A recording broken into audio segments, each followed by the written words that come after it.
Be sure and tell them Large Marge sent ya.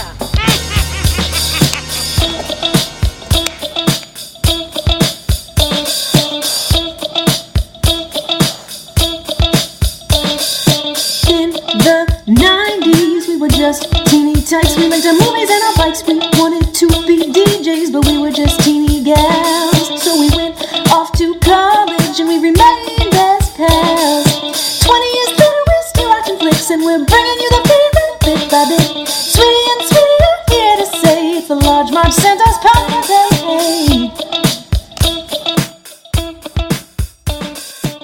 Hey guys, welcome to the Large Marge Santa's podcast, your favorite podcast where two sweet sisters talk about their favorite flicks from childhood. I'm Sweetie with a Y. And I'm Sweetie with an IE. Whew. And I don't know. I guess you said on Instagram, flu is in the air. The season isn't ready for colds. Did you get your flu shots yet? I don't. I refuse. Yeah, I've never gotten a flu shot, so... I've got it once and I got sick, and I feel like that's not a great reason not to get a flu shot, but I'm sticking by it, okay? Well, I've only gotten the flu once in my life, so Whoa. I think I'm have okay. too, that I can remember. Maybe when I was young. Maybe. But anyway, so I thought, why not? Now is the perfect time for a wonderful action movie about diseases I like to call, and everyone else calls, Outbreak. Breaking out. Outbreak. Outbreak from 1995. So almost 25 years old? What? Crazy. Wow. Yeah, I was like doing the math. I'm like, that can't be right. Holy shit balls. Moly. Yeah, 1995. Directed by Wolfgang Peterson.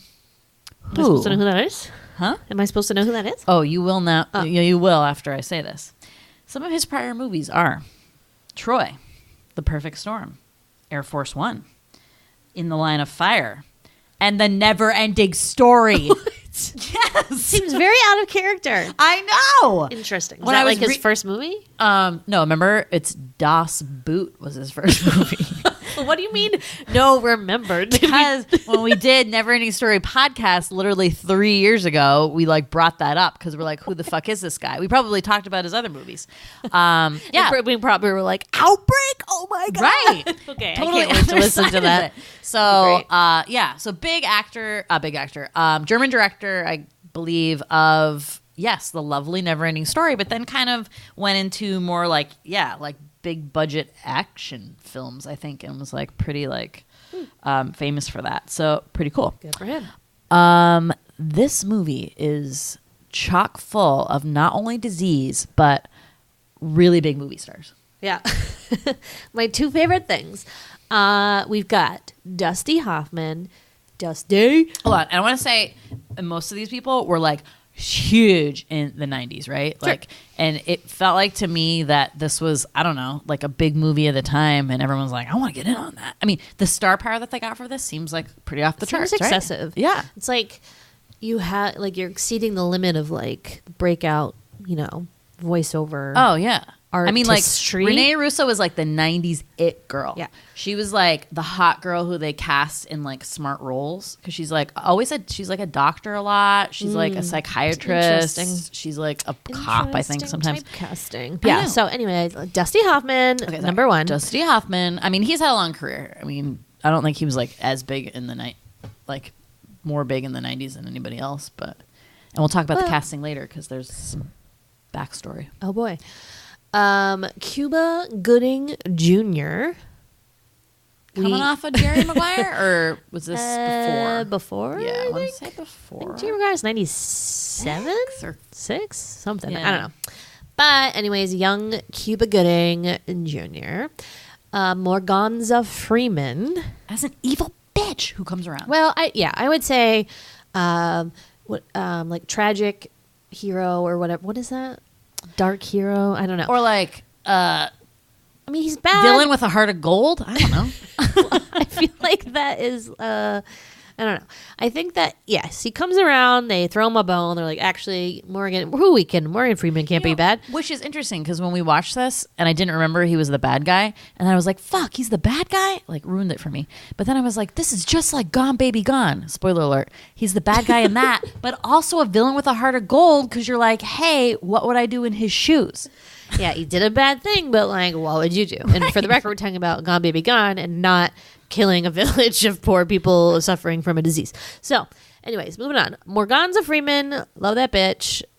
Donald Sutherland. Funny that Morgan Freeman and Donald Sutherland are both like the kings of the voiceover of their country. So, Donald Sutherland is from Canada, so he did the like voiceover for the Vancouver Olympics when the like whales were like swimming, and Morgan Freeman's like the voice of the Olympics. Well, maybe, but was he? I don't know. I'm sure he is. I mean, he does He's a lot the of voice of commercials and everything, March of the for Penguins everything. and like all Yeah, that kind of shit. obviously, yeah. Okay. But yeah, I Donald think Suds. He's the scariest I've ever seen him. Here's why. No facial hair. Clean face. Yeah. That's Clean what I wrote. shaven. Scary as hell. I It's wrote- like I've never seen him like Yeah, that. Donald Sutherland without facial hair, I think, is the devil. I think Yes. he's the devil. I mean, he has beautiful skin, but he's a sociopath Yeah, in this, was and weird. it really works. And it was like the white hair. Yeah, Oh. he's real spooky. Oh, so icy. He's real spooky. And Kevin Spacey. Boo! You know we know how we feel about Kevin Spacey. Yeah, I mean, he's not, obviously going through some rough times in the public eye because he's a creepazoid. So that's a shame. But we've always kind of known it, so like that's fine. He's kind of like an annoying like guy in this. Yeah, and they make him like not likable because he's the one person who dies. I can't think of any Kevin Spacey movie where like he's likable. I know, exactly. Is that on purpose? Exactly. I think right. so. I think so. And kind of like how he gets cast as kind of like the smarmy, like attitude guy who, in this case, like I said, it's fine because Or he a dies and you're like, yeah. oh well, we didn't like him anyway. Or a serial killer. It's like whatever. Yeah. And then last, you already said about Rene Russo. Yep. Where you been, Rene? Where you been, bitch? Russo. Yeah, she was like the woman of the 90s. I just watched Tin Cup for the like another kind of family memory movie from this like time period. Watching that in Florida with like dad and grandpa, and like I had to be explained what a mulligan was. I must have fallen asleep. Oof, don't remember that. Yeah, good movie, but yeah, she's in that. Get Shorty. She's like a lot of shit, and she's great. And she's great, and the bitch is like so gorgeous. She was former model, and then she got into acting, and she's like a really good actress. So I'm glad she made the jump. Renee. Because Right. it's modeling is harder than it looks, and I think those ladies can make the jump because in some ways, they're acting all the time. Yeah. And Okay. Patrick Dempsey. Sweet baby Patrick Dempsey. Sweet baby Patrick Dempsey in his I have a fro and I'm not going to tame it phase. Also his unfortunate I bad boy phase. I think like the point of a fro is that it's not tamed. But like Is that right?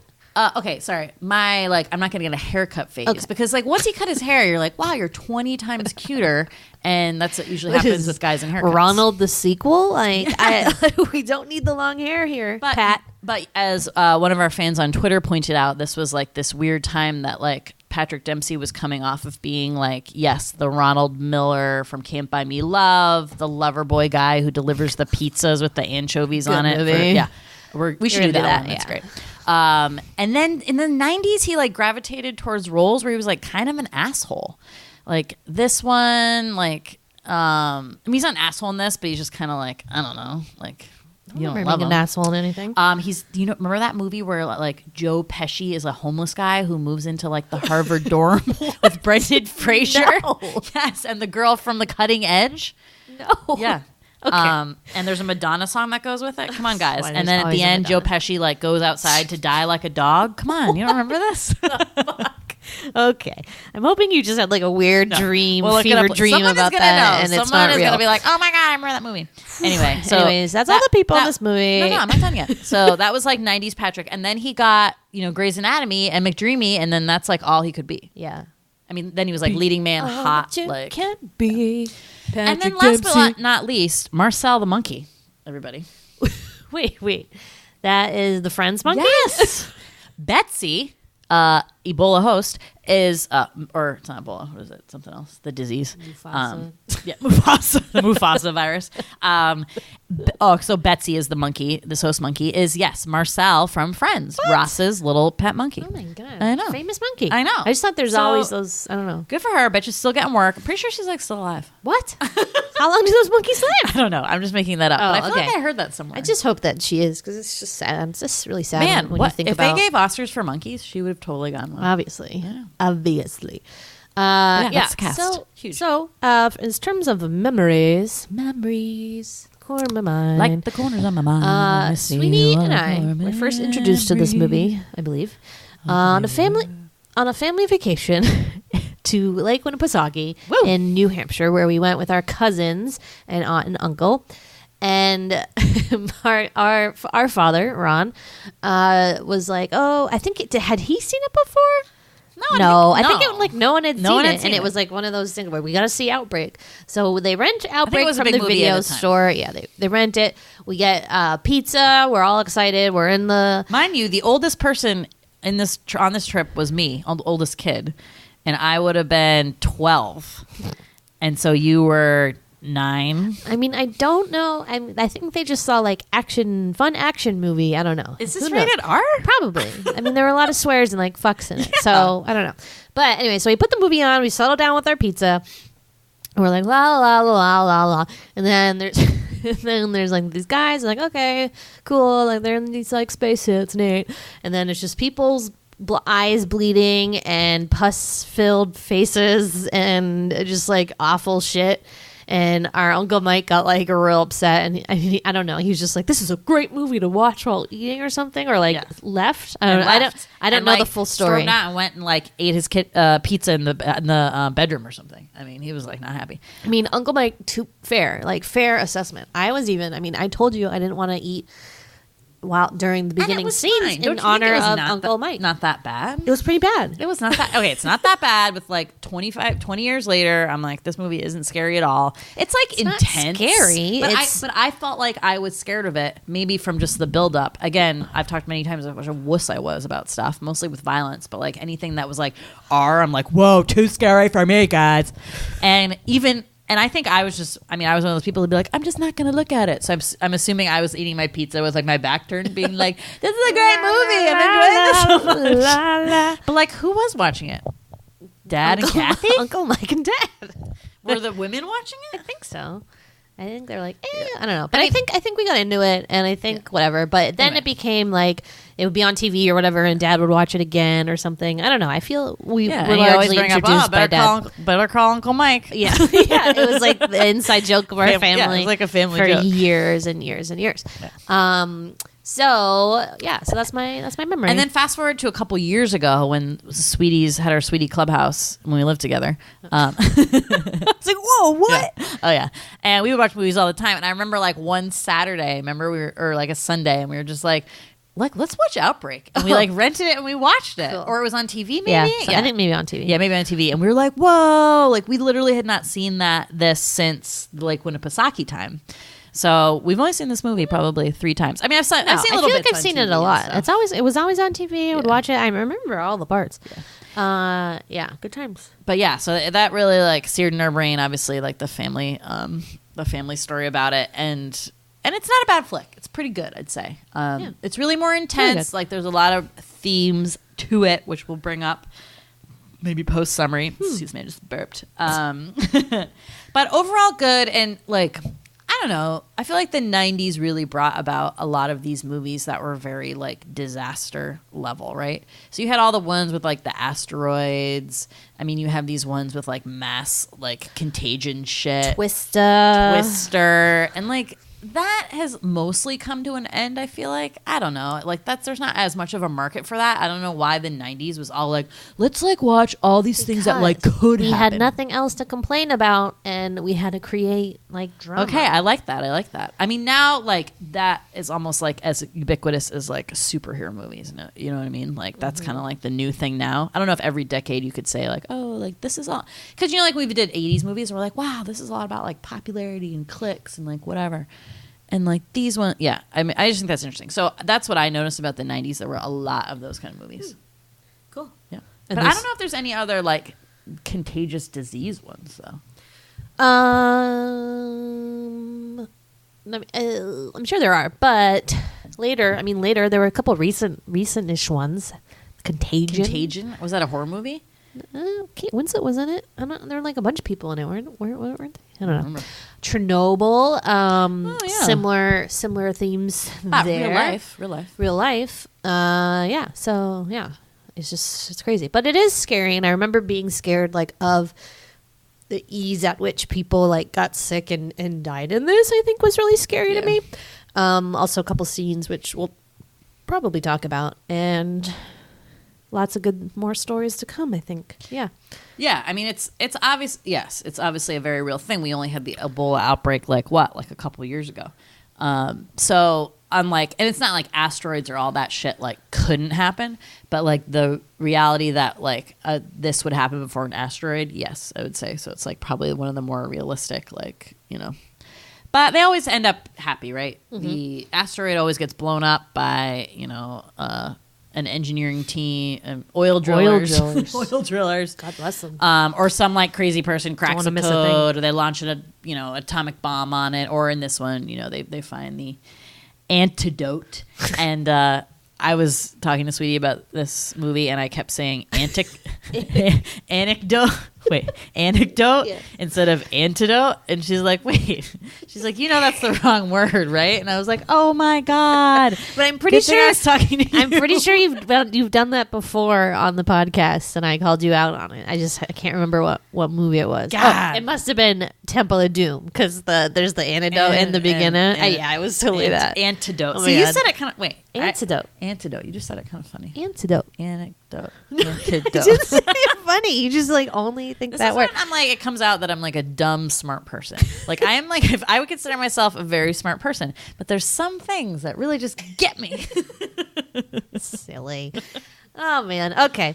All right. Let's go here. Let's start this disease show. Okay. It's time for the Sweetie synopsis. Yeah. Sweeties. Okay. I don't have any quotes because there weren't really like any memorable ones. I don't have any. Monkey noises. You're not gonna kill Betsy, are you? There you go. See, perfect. Colonel He's a colonel. Daniels is a, let's say, army scientist, lab person studying infectious diseases. So the whole opening credits of the movie walks through this like government facility. It's like level 1. Stupid diseases, and it's like things that aren't scary. I don't know. And then it goes up and up. Level 2, level 3 is like HIV, and then level 4 is the real shit, you guys. This is like sealed doors, like hazmat suits. Got to get hooked up to pipes. Wait, but what about the very first like throwback scene? Oh yeah, I thought that was before. Oh no, okay, sorry. Well, I feel like I always start with like the main character, so I have to start like into Sam, and then I'll go back and say, turns out. I mean, you do you. Okay, thanks. I appreciate it. So yeah, Sam Daniels, works on diseases. His wife, also a disease person. I don't know what makes you want to go into disease work. Well, I think they're doctors, right? So they probably started with that, and then like, here is just this one little suit preventing you from completely dying in these things. It's just so crazy to me that they're just like exposed to such scary diseases. Totally, but talk about like the ultimate making a difference. I know. I mean, if you crack the code of like infectious disease or like have the cure for AIDS, like hello, history books. I know. It's just it's also risky. Like good for mankind. It's risky. Anyways, so here's a little backstory. 1967. A couple of army guys go to this little village in Africa, in Zaire, now referred to as the Democratic Republic of the Congo. And they land, and there's dead people, bloody mattresses, dead bodies, skeletons, like roasting in fires. One little sealed hut. No. Wait, did you go to the backstory yet? This is the backstory. No, the backstory is it was like an army village with like all these like Marines and stuff there. And people were really sick, and they saw how sick they were, and then they firebombed the whole village. Okay. You're in the present day. Well, they were basically the same. So No, they're I mean, not. no, the scenes of them finding the people with the symptoms were That's like why very it was similar. confusing. That's I didn't why know what was going on, and I asked you. Remember? Okay, God. Sorry, Trouble in Paradise. Quibbles here. The time. Well, I was even confused with the timeline because I was like looking what? down at your paper when they would put 1967 on the screen. Yeah, I missed the date. So So anyway, all you need to know is that 1967 in Zaire, there was a horrible outbreak of something. The army came and fucking firebombed the whole thing, like They're napalm like, style. We'll go send help for you. And and totally lied. So obviously there was a bad infectious disease there, and they wanted to contain it, but there was like tons of actually Americans, soldiers there, and that's all you need to know. Bad disease, Africa, they squashed it. Squashed it, or so they thought. Turns out there are a bunch of like monkeys hanging out in the trees or whatever, and the monkeys like, whoa, firebomb, and ran away. So remember that. So present day, the disease has come back, basically, in the form of another African village, also in Zaire, same place, really. Daniels goes, his bud Casey, red hair, Kevin Spacey, looks like he's in the Lollipop Guild, I'll be honest. Then a newcomer, a scrappy newcomer, Yeah. Salt. Sweetie, I thought Cuba Gooding Jr.'s name was Saul because everyone says salt, but I don't know why they can't pronounce, like, nobody could pronounce the T. It wasn't just like Dustin Hoffman couldn't pronounce the T. Everyone was literally saying this. It sounded like Saul. It sounded like Saul to us. And it didn't even cross my mind that like black guy would probably not be named Saul. I'm just like, but I did make a remark. I'm like, his name is Saul. And then we looked it up, and it's Salt. Yeah. So they all go. They all work for like this army, the army medical company. something. I don't know. Might just be the army. I don't know. Yeah. So they go to the village. It's bleak. Like I said, bodies burning, bloody mattresses. It's bad. They get to this little shack. They see the people. It's a horror show. Town doctor comes. He's like, don't worry. It's not airborne. Thank God. People are looking bad. Here's what they look like. Ready? They've been bleeding out of like every orifice of their body, which is like fucking sketchy looking. And there's all these like boils on their skin. I mean, it is not a great situation at all. To the point, Salt, like flips out. He's like, this is his first time, like, coming, and basically like barfs in his like hazmat suit. Okay, do not barf in your hazmat suit. I gotta get out. I gotta get out. I'm like, don't get out of the suit. In like every situation like that, everyone's like, keep your mask on, keep your mask on. Like every situation. Top Gun, like everything. Star Wars. Keep your mask on. But he doesn't, and flips it off, obviously, because there's like barf everywhere. And yes, as Sweetie said, luckily, not airborne. Not airborne. But the town doc says, okay, a couple of villagers were like helping white guys chop trees down. One guy came back, drank from the well. He was real sick. He died. So I don't know how. Okay, yeah. So that's what happened in that village. Did they get anything from the Rafiki guy? No, he just said that don't talk to him. He just thinks this is expected because that's what you get for chopping down God's trees. This is punishment or whatever. So is the thinking that guy got bitten by like a monkey, one of the monkeys or something? I don't know. That's what I'm trying to figure out. I don't and why? And only he got bit, and he wasn't like, "Oh, how was your day, honey? Chopping up trees. It was great. I got bit by a monkey." Like nobody talked about that. I don't know. So yeah, I guess that's what happened. So then they go back. They get a blood sample, right? And then they go back. Morganza Freeman's acting really weird. He's like, "How is that disease?" And Daniels is like, "It was crazy, man. It's the craziest thing I ever saw." He's like, "Okay, well, it's contained, right?" And he's like, yeah. I guess. But so it turns out, guys, Morgan Freeman and Donald Evil Face Sutherland were in the helicopter in the beginning. The Pretty 1967 one. one. The guys that like found the disease and then blew it up or whatever. Yeah. So then we get. But they don't know. Wait, do they know yet that it's the same one? I mean, what do they think? I mean, it's the same place. It has to be. Yeah. I mean, it kind of like made them think about it. Yeah. But anyway, around the time that the village is all dead, so yes, it's all contained because all those people died. Someone catches a monkey nearby to that village. Yeah. Unfortunately, somebody was hunting monkeys for scientific research in that same village. Nabs one, puts it on a boat, comes back to the United States, is in a like bio-testing research facility that supplies monkeys to labs. But no evil rascal Patrick Dempsey is like, hey, I have a side hustle selling monkeys on the black market / pet stores. Okay, it didn't seem very lucrative, first of all. Second of all, background check. Why would they hire the Patrick Dempsey character with the one weird earring, that like weird beater car? He just seemed a weird fit for that job. He was just driving like the forklift or something, right? Like they probably like could get. They're like, we don't care. But he does have a smuggling ring, and he's basically paying the security guard so he can smuggle out monkeys. I mean, it's his livelihood. Yeah, good. So he smuggles one out, goes to Rudy's pet store in California. Rudy's like, this is supposed to be a male monkey. This is a girl. Can't take the monkey, apparently. Sexist. So the monkey, who we now know is diseased, had previously spit in Patrick Dempsey's face. Oh, right. And then when the pet store owner grabs the monkey, she scratches his arm. So now he's infected also. Also, she left a half-chewed banana, which the monkey in the cage next to her picks up and eats for a snack. Bad Moral of the story, decision. do not steal people's snacks. It's true. There's like 3 scenes where this happens. People, don't do it. It's rude, but also there could be a bull on them. So Patrick Dempsey has to take the monkey back, so he decides to let her loose in the woods of California, and he's like, run free. And she's like attached to him. It's pretty sweet. So then free. Patrick Dempsey gets on a plane and looks pretty bad.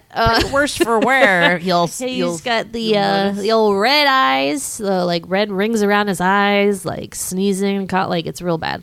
He's on a plane with people going to Boston. He's like, yep, good time to get on a plane.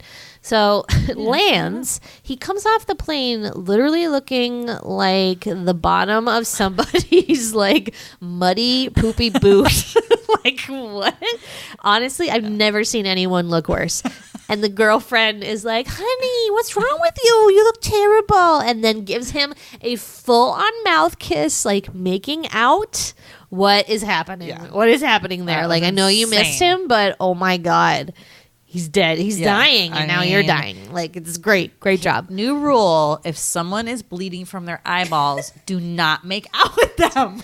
Do not engage. Or like give them a sympathy peck on the cheek or something. Like, what the fuck? What a loser. So then we got to Rudy, faints in the fish tanks or whatever, dies as it goes into cardiac arrest.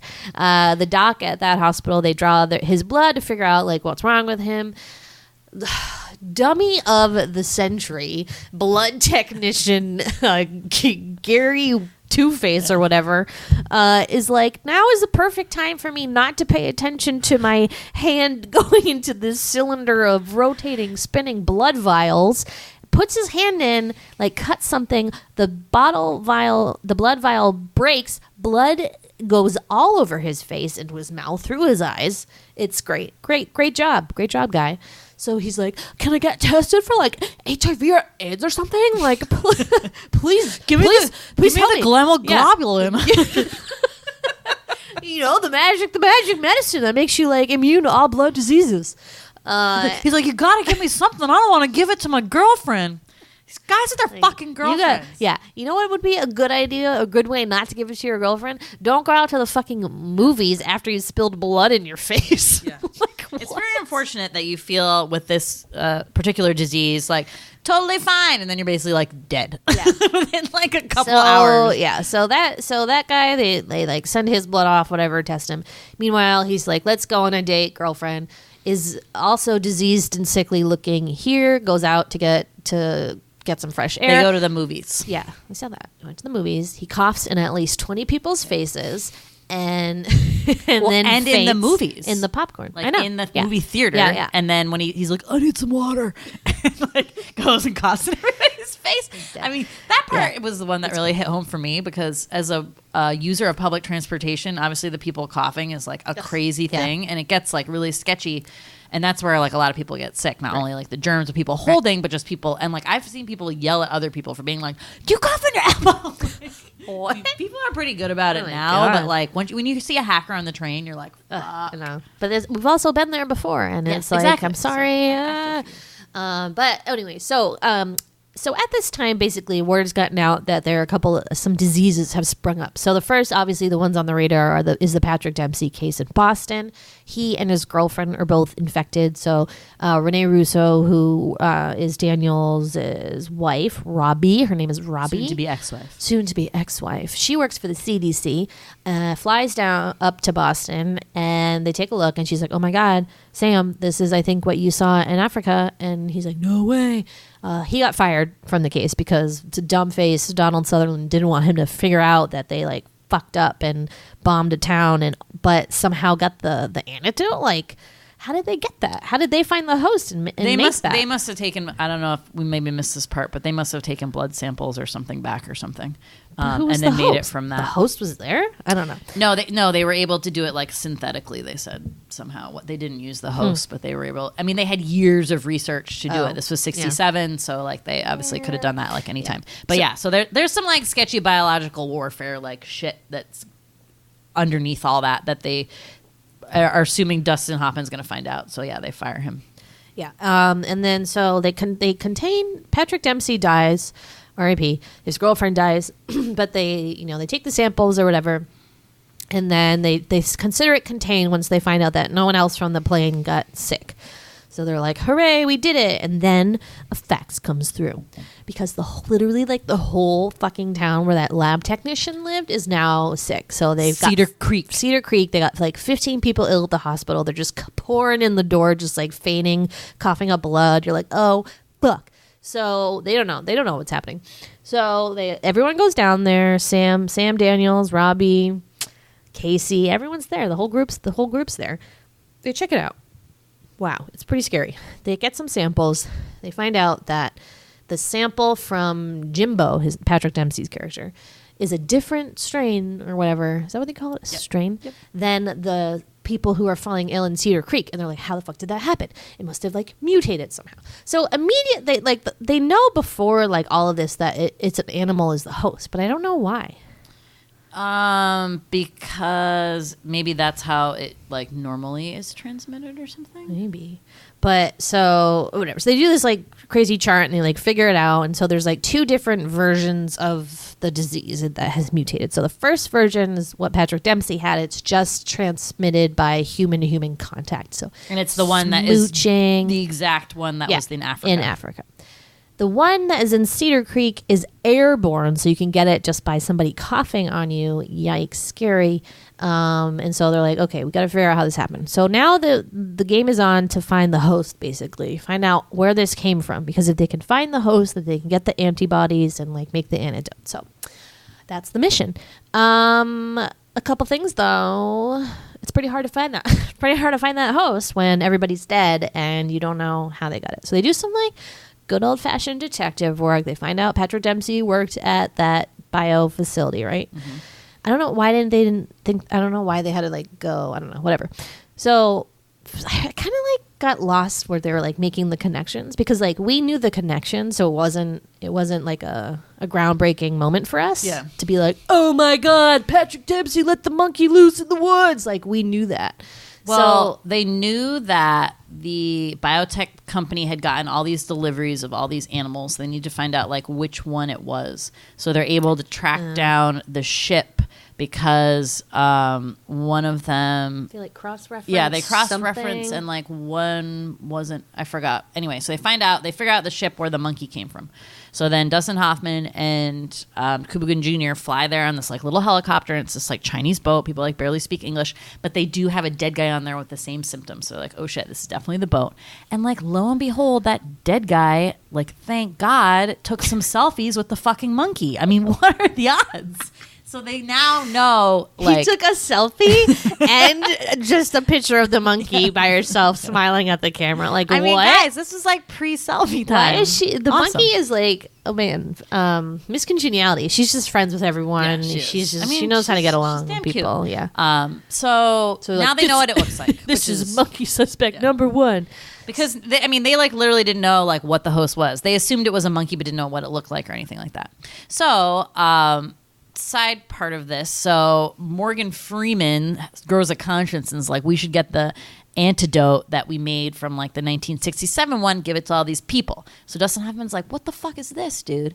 And he's like, doesn't really tell him. And Dustin Hoffman figures out because he's fucking brilliant, and was like, you had this all along. Like, he did, but it didn't really matter because that's the antidote for the African strain, not this like new mutated one. So it doesn't save any of the new people. Right. So then you have sociopath Donald Sutherland, not only trying to cover his ass because they made this biological weapon of like the African virus, and that's going to all get found out. But also because they didn't make a weapon of it, though. That's what the purpose was? Yes. Yep. Because they're saying all these other countries are doing it, and like we found this one in Africa, and that's basically they covered all their tracks, but basically started like kind of making it. I mean, but they did make an antidote. So anyway, so then where was I going with it? Oh, Donald Sutherland. They also want to keep this contained, right? Mm-hmm. So they think the best way to contain stuff, because it doesn't seem like a antidote is in sight, is to once again firebomb the village. Yeah. And he's like the ear of the president, so he's able to like convince the president that like this is the best idea ever, even though like that could never happen in like a million years. You think? I think right? it was more just it was the only solution. He pitched it as, and he like manufactures this theory like that. You know, if we don't bomb this village, like in 48 hours, the whole U.S. will have it. I'm like, whoa, buddy, like slow your roll. Yeah. Is that really accurate? I don't know. He didn't have any scientific facts to bring it up. He just made it on like a PowerPoint presentation by himself, like 5 minutes before the meeting. I mean, I understand he was trying to like cover his ass, but like he was so obsessed with like making sure that that town got firebombed. I mean, he was like a total psycho and would do like anything to like make sure it happened. It got like pretty shady, but it doesn't need to happen because they found the host and they can make the serum that would find the host. Yeah, so they bust onto the local news after they stole the helicopter, whatever, back from the ship. Bust on the local news. They're like, attention, like, we are looking for a monkey. If you have seen this monkey, please contact this number. And he like holds up a napkin with like the number scribbled on it, and I'd be like, is this real? So this mom, as luck would have it, there's this little girl in the town who had made friends with a monkey. Wow. Everyone's making friends with this fucking monkey. She's like, this is my monkey, Becky. And it's like a child's drawing. Betsy. It's like a child's drawing from a horror movie that has like, it's like the child all like nice. And then it's like this black scribbled in figure that looks like a demon monkey. And you're like, what is this? It basically could be the Babadook. I mean, let's be real. It's totally the Babadook. It's like, you're like, oh, what is that? And the mom was like, oh, you have a monkey friend? Fun. She obviously, number of that therapist but again? She does. Yeah. And then she sees this on the news and is like, holy fuck. And then she sees her daughter going to the woods with a tray of apples to feed the monkey. And she's like, oh, my God. Betsy. Oh, Betsy. Mean, again, good thing you're watching TV. I mean, should you have the TV on at all time just in case a special announcement comes from the government? Yes, probably. And you will save the world? Probably. I mean, good thing she had the TV on and I wonder. It's true. It's true. So she calls. They come out. Dusty, and we're just gonna call him Saul because I don't feel comfortable calling him Salt. I think it's stupid. So Dusty and Sam and Saul go to this house, and then they like use the little girl as bait essentially to get the monkey out, trank the monk, put her in the helicopter. They drive back. What do you call that? Copter back? Fly back. And who should be in their way but Donald Sutherland, who's trying to kill them, I think. Was that the purpose? Yeah, because he, again, is so intent on firebombing this village, and then the bomb for the village has already left, and he wants to make sure like they don't get in the way of that because they do have this antidote and they're going to be able to save everybody now. It's very strange. Why wouldn't you be like, okay, like, yes, now go save them. We can save people. Like, so why he was still in it to win it there? Because he's a psycho. God. So they get away, though, genius maneuvering helicopter skills by Saul. And they touch down, hurry, get the monkey, somehow whip up a serum, an antidote, antibody thing in like 2 seconds. I don't know. I mean, he's a genius.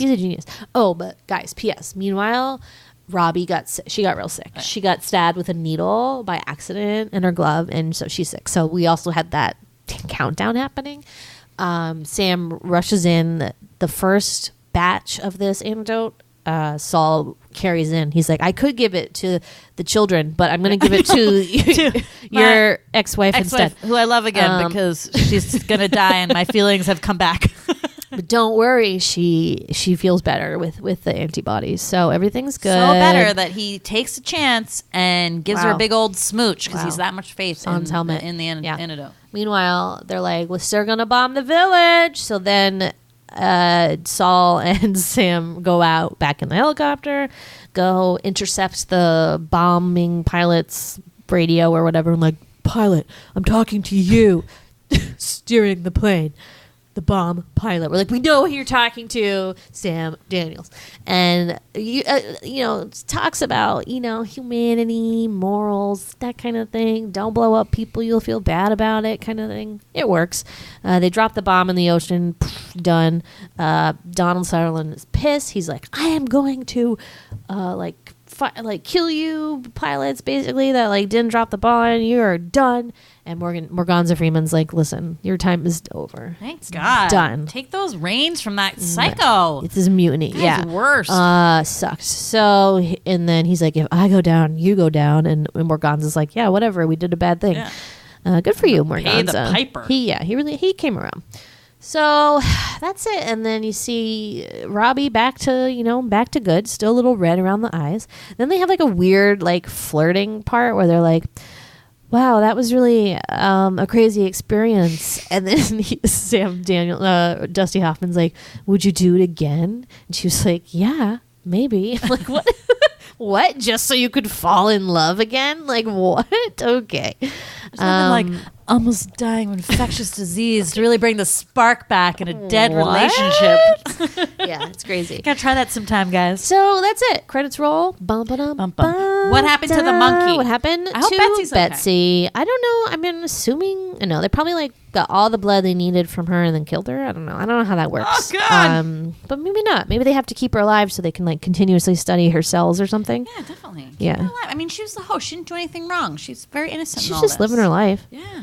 She didn't ask to be infected with the Mufasa virus. No, and I know she bit people, but only because she didn't want to be sold in a fucking pet store. Yeah.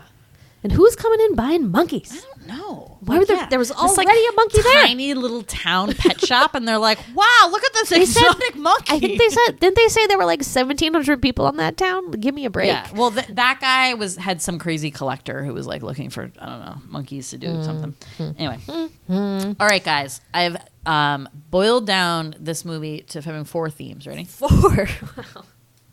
Yep. Here we go. Number 1.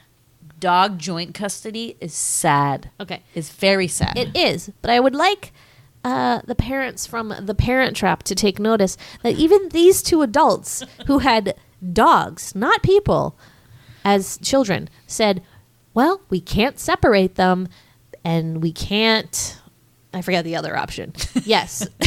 Even people who only have dogs and not children are like, I'm not going to separate my dogs because that's a mean thing. I know. But the Parent Trap, they're like, let's separate our babies. It's totally fucked up. So there is... Oh, and we can't have joint custody or something. Yeah, it was the other. Which they decided not to with the dogs. But anyway, so as we said, Rene Russo and Dustin Hoffman character are getting a divorce. Seems like they have a lot in common. They both work in diseases. They're both smart scientists. What was the problem? Whatever. They're both too busy? Too busy, or I don't know. Dustin Hoffman seemed very not with it in the beginning, kind of and mumbly grumbly and whatever. And I bet she was I'm sick of it. I'm sick of this bullshit.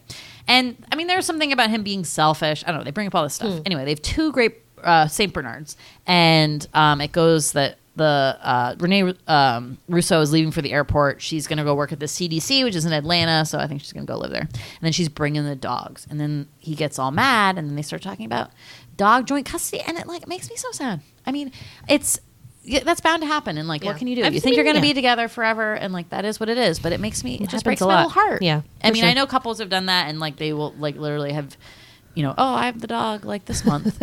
Yeah, that's cute. But that's really sad. Anyway, okay. Theme number 2: biological weapons / shady government. Always a good theme, right? Sure. I mean, if you didn't trust the government already, well, you definitely will not trust them after this movie. I mean, some shady shit went down. Shady shit. And it always does. And you got to wonder, does the U.S. have some, sketchy biological weapons? Did they have a cure for, AIDS and, hid it? There's, all this stuff. I know. It's super, super shady. Yeah, they suck. 3rd theme, also along these lines, inept government response. Inept. Always. Huh.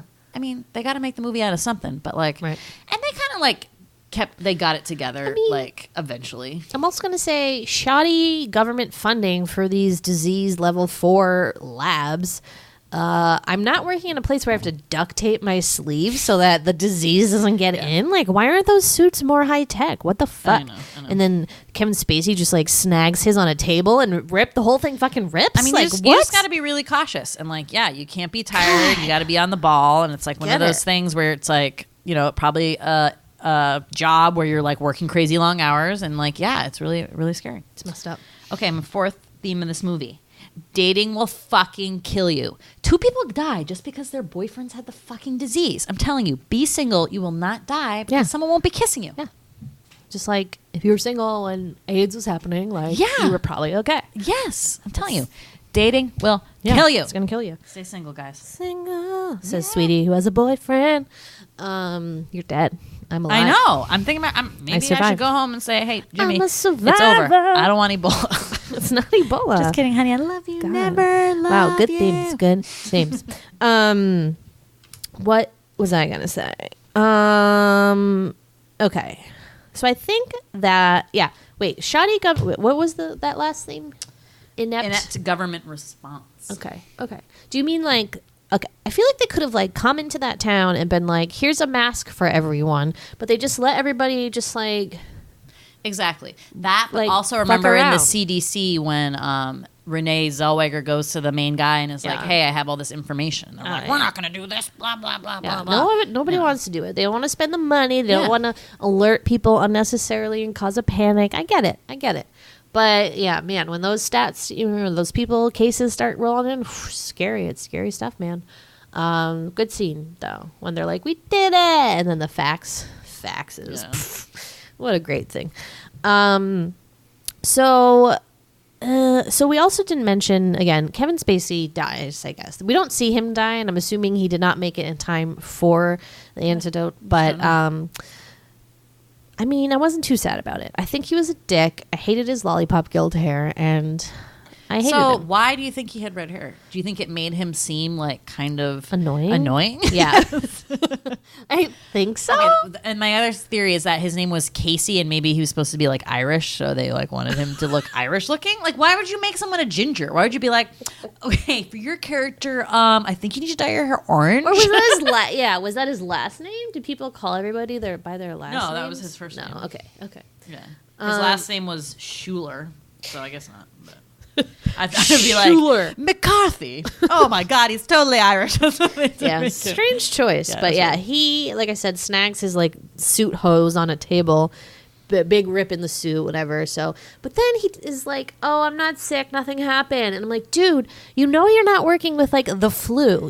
This is serious. You know how it works. Yeah. Like, did he want to keep working?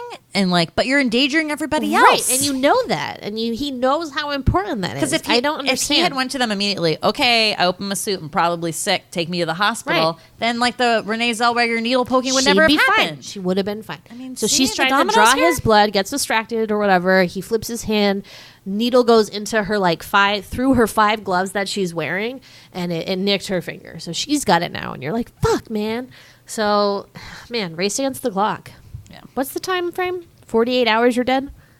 Yeah, 2 to 3 days. Okay. Yeah. So yeah, but she made it. Good for her. Good for her. So definitely the parts that I remembered from when I was little are the beginning scene, obviously because of the Uncle Mike pizza incident, and then Cuba Ralph in his suit. I remember that pretty fondly. And then this scene, it's kind of haunting scene, but when I rewatched it tonight, I was like, this is kind of lame.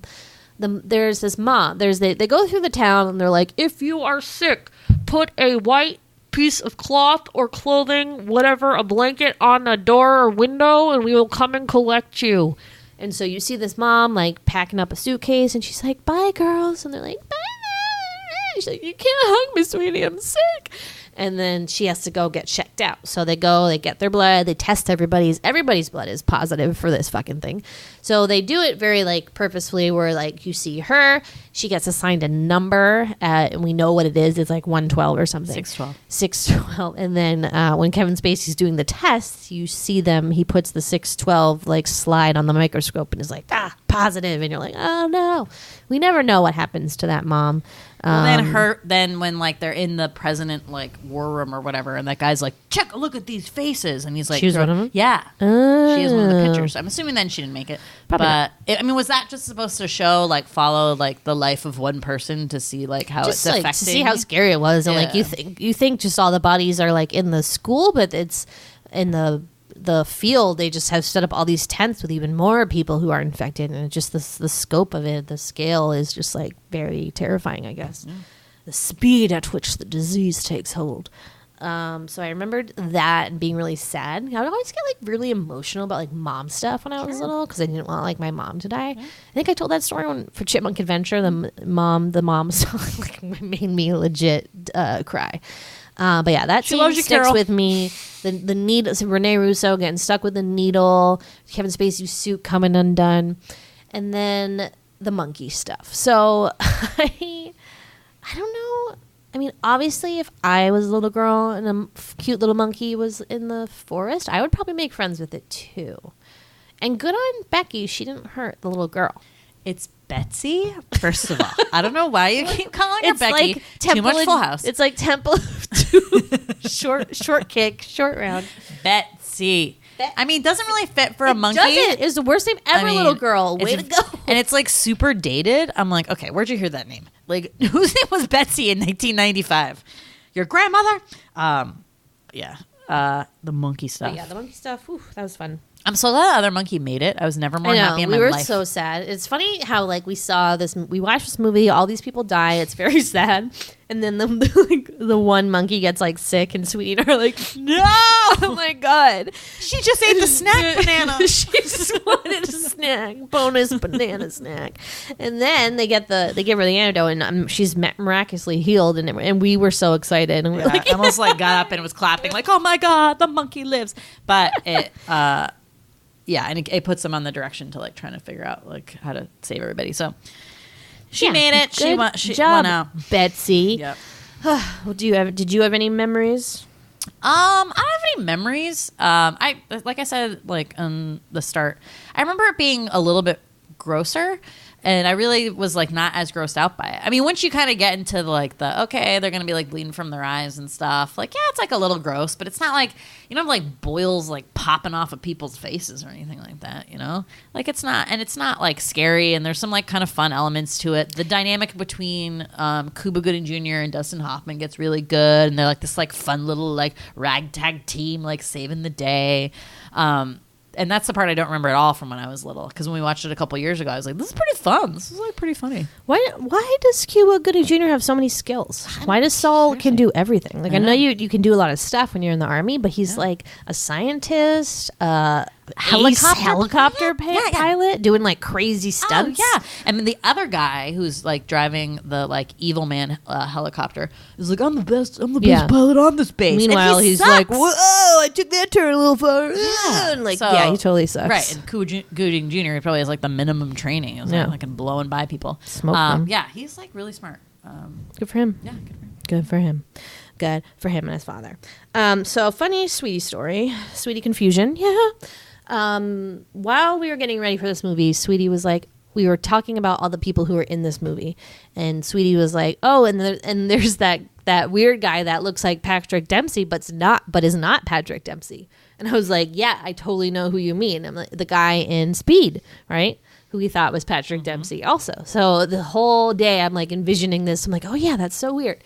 So then I'm like, I'm going to write a funny tweet about that. So I get ready to like compose this tweet. And then I'm like, I did like 3 things that this movie taught us. And the third one was supposed to be, and that guy that looks like Patrick Dempsey who takes the monkey is not Patrick Dempsey. And then I was going to attach a picture of that guy. Looking through the pics, I'm like, wait a minute. I was like, I think that is Patrick Dempsey. So broke the news to Sweetie. Sweetie Confusion. Yeah, it is Patrick Dempsey. So yeah, I was totally wrong. Whoopsies. Yeah, I mean, again, like I just was so confused about his like style in this. I mean, it's it's definitely him, but he definitely has some like crazy hair going. I mean, he's not. He's like dreamy. a punk. He's Yeah, like he's a a punk. punker He's a little or punk. something. That's his vibe, I guess. What else? What else? I got lots of stuff. Oh, Okay. yeah. Start up. So this movie came about at the same time that another movie, basically about the same thing, was in the works. They're both in the works at the same time.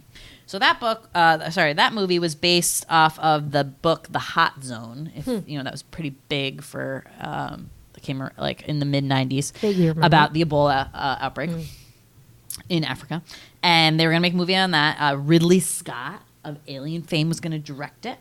Harrison Ford was going to star in it with Jodie Foster. Whoa. Yeah, pretty cool.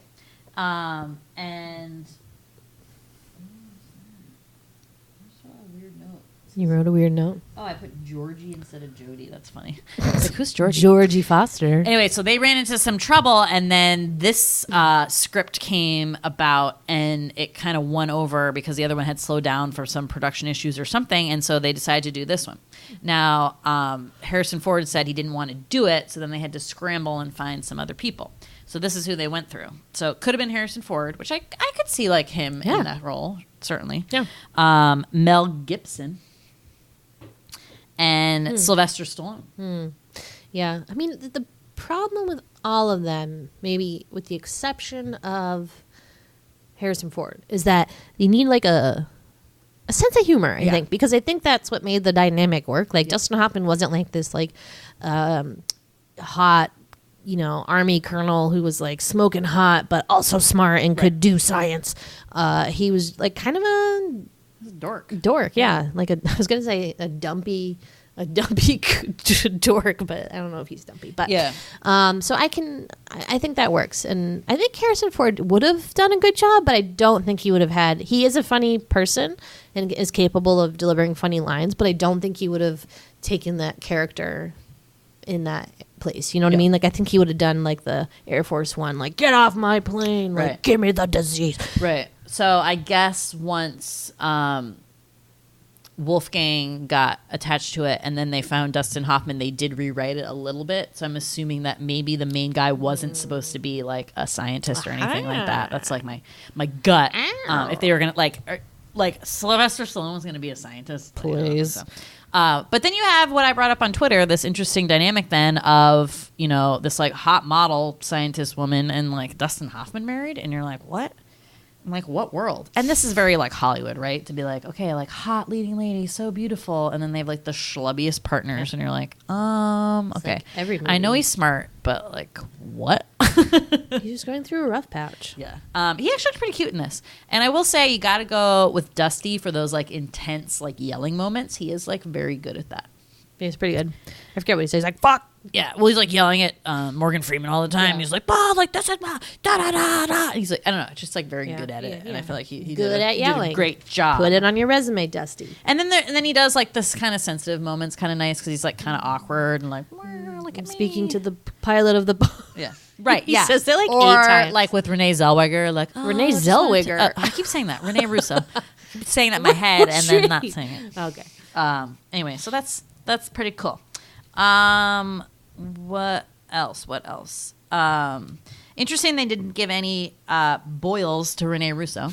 They kept her basically just like kind of flush. They show Kevin Spacey looking like a piece of bologna, essentially on the bed, and then they're like, "And here's Rene Russo after a day, the same time frame."